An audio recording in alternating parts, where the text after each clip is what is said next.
দর্শক স্বাগত জানাচ্ছি নয়দিন ফেসবুক লাইভে। আপনাদের সাথে আছে মোহাম্মদ লটাস আহমেদ। আপনি দেখছেন যে ব্যারিস্টার মীর আহমেদ বিন কাশেম আরমান, যিনি আমরা খুব খুশি আব্বা, খুব খুশি। আমার আব্বা আসছে, সৎ লোক আসছে। হ্যাঁ, সৎ লোক আসছে। আমি খুব খুশি আব্বা। আসেন, ঘরে আসেন, ঘরে আসেন, ভিতরে আসেন।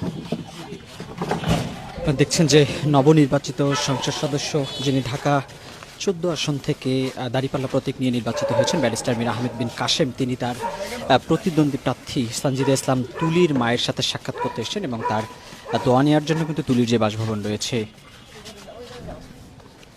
সেখানে কিন্তু এসেছেন। আমরা সেই দৃশ্য আপনাদেরকে দেখানোর চেষ্টা করছি। আপনারা সরাসরি দেখছেন যে ব্যারিস্টার মীর আহমেদ বিন কাশেম, তিনি কিন্তু সানজিদা ইসলাম তুলির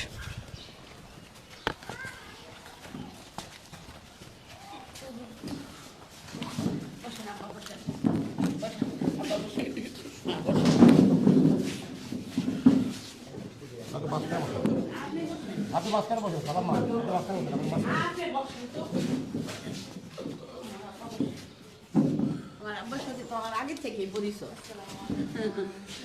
আমার আব্বার সাথে তো আমার আগে থেকেই পরিচয়। এমপি তো এখন না হয়েছে, অনেক আগে থেকে আমার আব্বার সাথে আমার পরিচয়।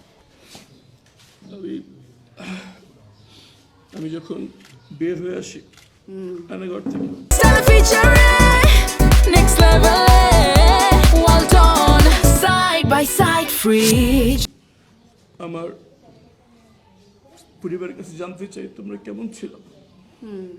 সবার আগে যে পরিবারের কথা তারা বলেছে সেটা হচ্ছে মায়ের ডাক। জি জি জি, সে আব্বা আমার এখন সবচেয়ে বড় কথা হইলো আমার সুমনটা বাইর করতে হইব। হ্যাঁ, আমার আবদার, আমার সুমনটা বাইর করতে হইব আব্বা।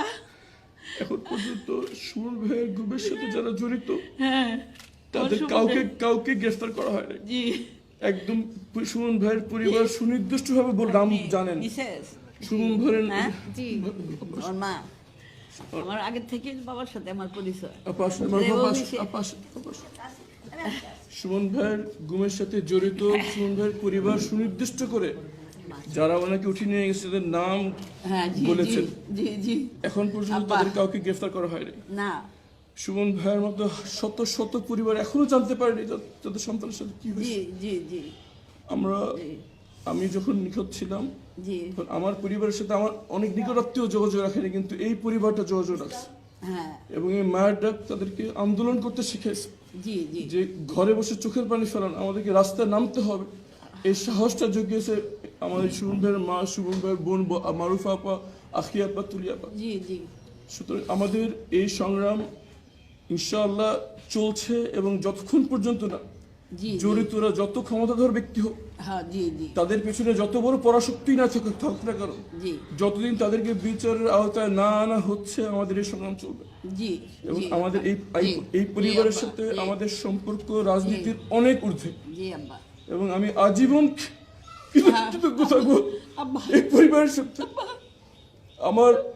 আমি যখন ছিলাম না তখন আমার পরিবারের সহায় ছিল মায়ের ডাক এবং এই সুমন ভাইয়ের পরিবার, আন্টি, মারুফা, পাখি, আলহামদুলিল্লাহ, এবং আমি আজকে সবার আগে ওনার দোয়া নিতে এসেছি। আমার গতকালকে আসার ইচ্ছা ছিল কিন্তু আমি শরীর অসুস্থ হয়ে পড়েছি, আরে এত কষ্ট, আমি আসতে পারিনি। এতদিন যাবত কষ্ট, বাপরে বাপ, কি অবস্থা, এতদিন এত কষ্ট। আমি তো সব সময় আব্বা, আমি মিরপুর যাই নাই একবারও। তা আমি মনে করছি যে একবারও যদি যাই তো আমার বাবার বাসায় যাব। একবারও যদি আমি মিরপুর যাই তাহলে আমার বাবার বাসায় যাব। আমার পাশে যিনি বসা আছেন সুমনের আম্মা, সুমনের বোন, তারা শুধু বাংলাদেশটা সারা বিশ্বের নারীদের জন্য অনুপ্রেরণা। কিভাবে একটি ফ্যাসিস্টের চোখের দিকে চোখ রেখে অধিকারের কথা বলতে হয় সেটা এই মায়ের ডাক এবং মায়ের ডাকের প্রতিষ্ঠাতা সুমনের আম্মা এবং তার সঙ্গে প্রধান যে শক্তি আমার 3 বোন মারুফা, পাখি বা তুলিয়াপা দেখিয়ে দিয়েছে। তারা শুধু বাংলাদেশটা সারা বিশ্বের নারীদের জন্য অনুপ্রেরণা, কিন্তু আমাদের কাজ কিছুই এখনো হয়নি। জি না, যারা এই কাজের সাথে জড়িত অধিকাংশ হবে ইনশাআল্লাহ, আমি আশা করি। জি আপনার কথা শুনি। আরমান ভাই মানে কিন্তু আরমান ভাই আমাদের কাছে আরমান ভাই, সমাজ আরমান ভাই যখন আসছে তখন আমার একটা সুমনের ছোঁয়া লাগছে যে আরমান ভাই আসছে, কিন্তু আজকে আমি যেখানে দাঁড়ায় আছি এটা কিন্তু আমি আশা করিনি যে মানে আরমান ভাই আর জামাত আমি কোনোভাবেই মিলাইতে পারতেছি না। জামাত যা করলো আমার বোনের সাথে, আমি কোনোদিনও বাংলাদেশকে ক্ষমা করবো না। ভাই হারায় বসেছিলাম, এই দিন দেখবো জামাত যা করলো আমার বোনের সাথে, আমি বাংলাদেশকে কোনোদিনও ক্ষমা করবো না। আমার বোন 13 বছর রাস্তায়, আবার রাস্তায়, কেন আমার বোনের সাথে এরকম হইলো আমি জানতে চাই। আমার বোনের সাথে কেন এমন হইলো? আমি তো আরমানকে আমার ভাই মনে করছি, সুমনের ছোঁয়া পাইছি আরমানের কাছে। আরমানকে দিয়ে জামাত আমার বোনটার সাথে এরকম করলো, আমি মানতে পারতেছি না। আমার খুব কষ্ট হচ্ছে, আমার খুব কষ্ট হচ্ছে। জামাতে সেই যে হাদি একদিন বলছিল জামাতের কাজ তো হচ্ছে তলে তলে, ওরা তো সারা জীবনই তলে তলে রাজনীতি করে, ঠিক তাই করলো আমাদের তুলির সাথে। আমাদের তুলির সাথে কি আমি না কথা বলতে পারতেছি না, আমাদের তুলির সাথে ঠিক তাই করলো জামাত। কিন্তু আরমানকে দিয়ে কেন? আরমান তো আমার ভাই, আরমানকে দিয়ে কেন? আমি আরমানের দিকে কেমনে তাকাবো? আমি আরমানকে দিকে কেমনে তাকাবো? আমার আরমানকে খারাপ ভাবতেও খারাপ লাগবে, কিন্তু আমি জামাতকে একদম ঘৃণা করি, ঘৃণা করি, ঘৃণা করি। আমার বোনটাকে আবার কষ্ট দিল। 13 বছর আগে ভাই হারায় বোন রাস্তায় নামছে, মাসের এমএনএসের চাকরি, ইঞ্জিনিয়ার মানুষ, সে রাস্তায় নামছে। আবার আমার ভাই বোনটার সাথে ঠিক এক ব্যবহার হলো। ফ্যাসিস্টের চেয়ে তো কম না, এরা ফ্যাসিস্টের চেয়ে কম না।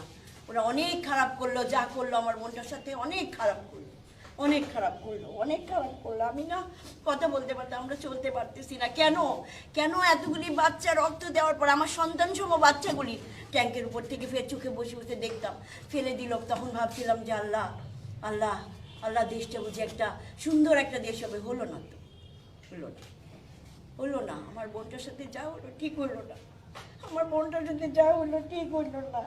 জামাত ঠিক করলো না, জামাত ঠিক করলো না, জামাত ঠিক করলো না। জামাতের সেই রূপ, জামাতের সেই 71-এর রূপ জামাত দেখা দিল। কোথায় আরমান, কোথায় জামাতের এই আচরণ? সত্যি সত্যি জামাত কোথায় সেই রূপ দেখা দিল 71-এ? সেই ঘরে ঘরে ঢুকে মেয়েদের ধরে নিয়ে যাওয়া, আমার বাবার ঘরে 3 বার আর্মি পাঠানো, সব বুদ্ধি